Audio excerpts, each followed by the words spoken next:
बारे में कि कैसे एक सामान्य इंसान महात्मा कैसे बनते हैं उसके बारे में जानेंगे। तो उनका जन्म कब होता है? महात्मा गांधी का जन्म 2 अक्टूबर 1869 को पोरबंदर में। उस नवजात शिशु का नाम क्या रखा जाता है? मोहन चंद रखा जाता है। ठीक है। इनके पापा जो थे पेशे से क्या थे?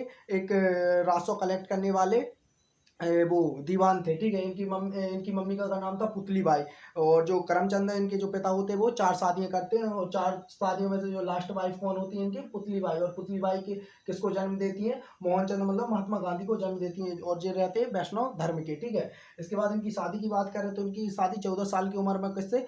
कस्तूरबा गांधी से हो जाती, जो उम्र में 1 साल बड़ी होती। जब ये 15 साल के होते गांधी जी, तो क्या होता है, जो जब 15 साल के होते तो जे मम्मी पापा बन जाते हैं, मतलब माता पिता बन जाते हैं। तो इनका जो नवजात शिशु जो होता है वो खत्म हो जाता है। इसके बाद इनके कैरियर की बात करें तो कैरियर की बात करेंगे तो अपन क्या बोलते हैं, जे जब छोटे से रहते हैं इनके पापा कहाँ वो दीवान रहते हैं जे पोरबंदर में। तो जो छोटे रहते हैं तो कहाँ मिट्टी की वो रेत पे कहाँ है वर्णमाला बना कर पढ़ा करते थे। जब ये थोड़े बड़े हुए, जब इनके पापा का ट्रांसफर कहाँ हो गया? राजकोट। तो राजकोट में इनकी स्कूलिंग भाई जो पढ़ाई होती है माध्यमिक शाला की, वो कहाँ पे हुई? राजकोट में हुई। जब उस समय मैट्रिक 11वीं 12वीं हुआ करती थी, तो 1987 को क्या हुआ? मैट्रिक पास करके वो कहाँ हुए?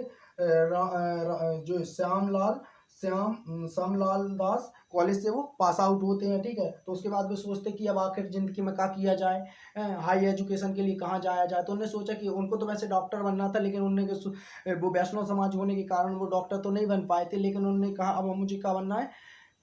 लॉयर बनना है, बैरिस्टर बाबू बनना है। तो उनने सोचा, तो उन्होंने कहा कि अभी 1888 में वो लंदन चले गए। हर एक स्टूडेंट के शौक होता है कि वो विदेश जाके पढ़े, तो इसी शौक में वो भी विदेश चले गए। उन्होंने सोचा कि अच्छे अच्छे राइटर मिलेंगे, अच्छे फिलोसफर मिलेंगे, उनके साथ उनका मिलना जुलना होगा।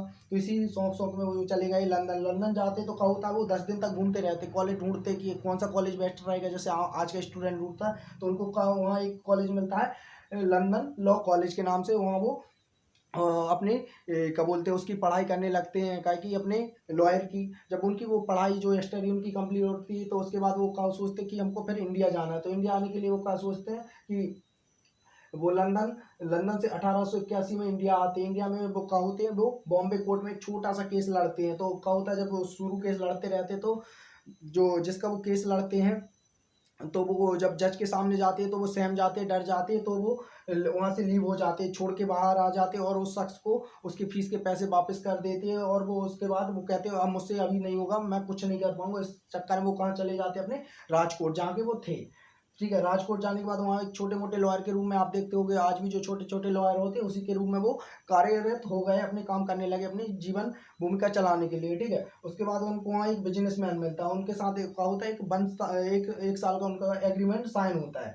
तो उनसे कहते हैं कि आप सिर्फ के रास्ते, मतलब जहाज के रास्ते कहाँ से? साउथ अफ्रीका, भारत से साउथ अफ्रीका वो पहुंच जाते हैं। वहाँ क्या होता है, फॉर्म वर्कर के लिए वो एक केस लड़ना था। तो किसके लिए वो केस लड़ने के लिए गए? सेठ अब्दुल्ला के लिए। ठीक है। जब वो साउथ अफ्रीका 1893 में जब पहुंचते, तो क्या होता है, जब वो साउथ अफ्रीका पहुंचते तो वहाँ एक अलग ही उनको वो भेदभाव की स्थिति नजर आती है कि जब वो कोई पढ़ा लिखा व्यक्ति के साथ अगर ऐसा हो तो वो एक अजीब सा लगता है। ठीक है। उसके बाद वो क्या होता है, वो डार्विन से प्रिटोरिया करके एक साउथ अफ्रीका का शहर है, वहाँ जाते हैं।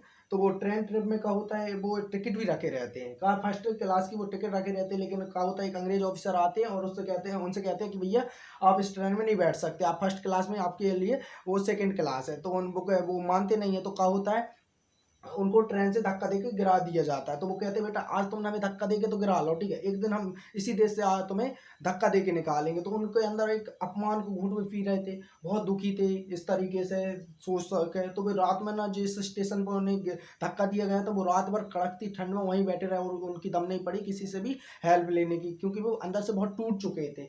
जब उनको यह अपमानित तरीके से, जब बिल्कुल ऐसा लग रहा था कि वो इंडिया लौट आए, लेकिन उन्होंने फिर अपने आप को दिलासा दिया, कहा नहीं फिर से मुझे लड़ना पड़ेगा, अब तो बदलाव चाहिए। और फिर वो क्या करते हैं, 18 जो एक और उनके साथ एक और केस होता है कि होटल और जज, होटल में वो रुकते हैं, वहाँ के जो लोग होते हैं उनके साथ भेदभाव करने लगते हैं, ठीक है। और जो जज, जो अब्दुल्ला का जो केस लड़ रहे थे, वो दादा अब्दुल्ला का केस लड़ रहे थे, तो क्या होता है, वो जज कहते हैं कि भैया आप अपनी पगड़ी उतारो, तो गांधी जी उसके पगड़ी के लिए मना कर देते कि भैया ये हम तो नहीं कर पाएंगे, ठीक है। तो उस समय भी उनका बहुत ही अपमान हुआ। उसके बाद क्या होता है, 1894 में वो नेशनल कांग्रेस की स्थापना करते हैं। तो उसका बस नेशनल कांग्रेस की बस स्थापना इसलिए करते कि ब्रिटेन के लोगों को इंडिया के लोगों की दुख दर्द बयां कर सके, बता सके, ठीक है। तो ह्यूमन राइट्स के लिए वो लड़ने लगते हैं, ठीक है। और इसी चक्कर में वो का जेल चले जाते हैं। तो जब जेल जाते हैं तो वो अब एक वकील तो थे ही, अब धीरे धीरे वो एक नेता के रूप में भी उभरने लगे, ठीक है। जब उन्होंने देखा कि यार आखिर क्या किया जाए, कैसे इन लोगों से जीता जाएगा, कैसे इन लोगों को से मतलब इन्हीं के तरीके से निपटा जाएगा, तो उन्होंने सोचा कि उनके अंदर एक टैलेंट था। तो उन्होंने कहा कि अब ये लोकल इशू है, नेशनल इशू में कन्वर्ट करो, ठीक है। नेशनल लोकल मुद्दों है, नेशनल में कन्वर्ट करो। और उसमें कहा जनता का सपोर्ट, मास सपोर्ट प्राप्त करने का हुआ, गवर्नमेंट प्रेशर होने लगी कि ठीक है। जब जनता भी उनके साथ वो देने लगी तो कहा गवर्नमेंट प्रेशर होने लगा, गवर्नमेंट पे दबाव आने लगा। तो जिससे क्या होता है, गवर्नमेंट को क्या करना पड़ता है, अपनी पॉलिसी चेंज करनी पड़ती है। इन सभी कामों में जब उनको सफलता मिलती तो इसका नाम वो देते हैं सत्याग्रह। सत्याग्रह, सत्य की राह पे चलना। 1906 में साउथ अफ्रीका में सबसे पहले सत्याग्रह उनने वहाँ मतलब तैयारी कर ली कि अब मैं इसी तरीके से लड़ूंगा, ठीक है, इन लोगों से।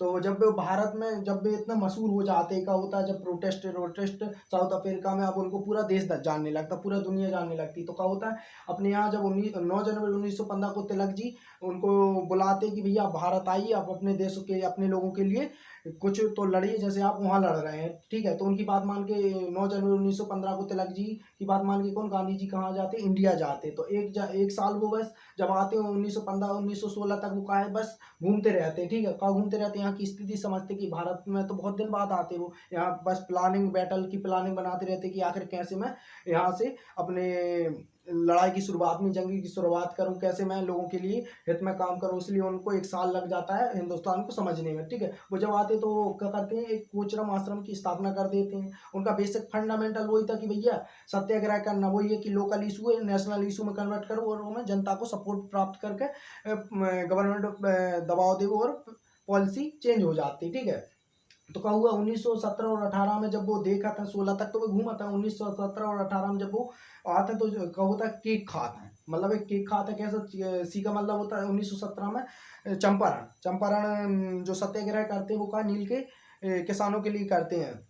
तो जब रामचंद्र राम राजकुमार जो शुक्ल थे, वो उनको का बुलाते कि भैया आप बिहार आओ। तो वो बिहार पहुंचते 1917 में।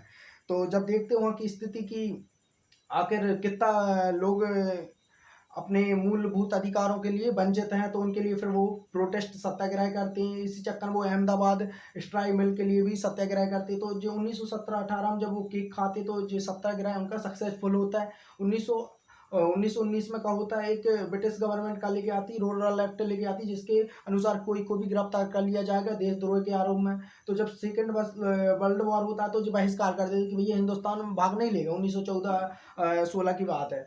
तो क्या होता है, 1922 में इन पे राजद्रोह लगा दिया जाता कि बेटा अब तुमने ना सपोर्ट नहीं दो ना, तो हम तुम पे राजद्रोह लगा दे रहे, राजद्रोह लगा दे तो 6 साल की इनको जेल हो जाता है। जेल होने के बाद क्या होता है, उनको 1924 में जो स्वतंत्रता के लिए सोचते कि अब तो हम पूरी स्वतंत्रता लेंगे, बहुत हो गया ब्रिटिश, अब तो इनको भगाएंगे, बहुत हो गया। तो क्या करते वो नमक आंदोलन, डंडी से डंडी नमक आंदोलन कहाँ से, गुजरात से शुरू करते और आरबीएन सागर 390 किलोमीटर पैदल जाके आरबीएन सागर में वाष्पित नमक बनाते और कानून का उल्लंघन करते, जिसके कारण उनको गिरफ्तार भी कर लिया जाता है। 1931 की बात करें तो वो कहा है कांग्रेस के लीडर चुने जाते हैं और वो इंग्लैंड में एक मीटिंग के लिए बुलाए जाते हैं, लेकिन उनकी बात आज नहीं बन पाए। वे कहते भैया हम बिल्कुल सहमति नहीं होंगे, हमें तो पूर्ण स्वतंत्रता चाहिए। 1934 में क्या होता है, कांग्रेस से वो त्याग पत्र दे देते भैया हम अब कांग्रेस में नहीं रहेंगे, अब हम अपने जन समाज गरीब कल्याण के लिए काम करेंगे, अब हमको राजनीति से कोई मतलब नहीं है, ठीक है। 1934 में वो क्या होता है, राजनीति वाली गतिविधियां, मतलब जो आज की राजनीति जैसे नेता बनते वो वैसे नहीं, वो गरीब मुद्दों पे बात करने लगे, हर एक के भ्रष्टाचार के तरीके को उजागर करने लगे। फिर क्या होता है, 1942 में क्या करते गांधी जी, क्यूट भारत मतलब भारत छोड़ो आंदोलन शुरुआत करते हैं। इसको सफलतापूर्वक पूर्ण कर लिया जाता है, ठीक है। तो 1945 में क्या होता है, जब ब्रिटेन में आम चुनाव होते रहते थे, एक लेबर पार्टी होती है, तो उसने कहा था कि अगर मैं सत्ता में आऊंगी तो भारत को मैं स्वतंत्र इंडिपेंडेंट कर दूंगी या कर दूंगा, ठीक है। तो जब लेबर पार्टी सत्ता में आ जाती है तो 1947 में क्या हो जाता है, अपना देश आजाद होता है। आजाद कैसे होता है, दो देशों में आजाद होता है। तो इस विभाजन से कहा गांधी जी बहुत दुखी होते हैं, माउंटबेटन आते हैं, क्या होता है विभाजन के टाइम भारत और पाक दो बना जाते हैं, तो इससे बहुत दुखी होते हैं। तो वो क्या करते हैं, जहाँ दंगा अंगा होते हैं तो वहां जा जाके दंगा वालों को समझाते कि भैया हिंदू मुस्लिम सब एक ही हैं, आप मत लड़ो भिड़ो, आपका देश, आप सब देश बटा दिल नहीं बटे, इस तरीके से वो बहुत दुखी होते हैं। तो वो 15 साल के लिए, सॉरी 5 साल के लिए वो पॉलिटिक मूवमेंट से दूर हो जाते, ठीक है। तो इसी बीच में क्या होता है, लोगों के दुख दर्द को देखकर वो एक श्रद्धालु व्यक्ति थे, तो उन्होंने कहा भैया उपवास करने लगे, उनका स्वास्थ्य भी बहुत धीरे धीरे बिगड़ने लगा। उनको एक बार क्या होता है कि वो कभी दूध नहीं खाते थे, तो क्या होता है जब वो उनकी स्वास्थ्य वैसे हो जाती तो उनके लिए एक बकरी लाई जाती जिसका वो दूध पीते हैं, ठीक है। ये खास मूवमेंट है, कभी कभी आ भी जाता है। तो उसके बाद क्या होता है, 30 जनवरी 1948 को दिल्ली के बिरला हाउस में क्या होता है, एक सभा को संबोधित करते रहते, तो वहीं पे क्या होता है, नाथूराम गोडसे करके एक शख्स आते हैं और उनको 1948 को 3 गोली उनके सीने में मार देते 8 मीटर की दूरी से। तो वहीं 1948 एक महान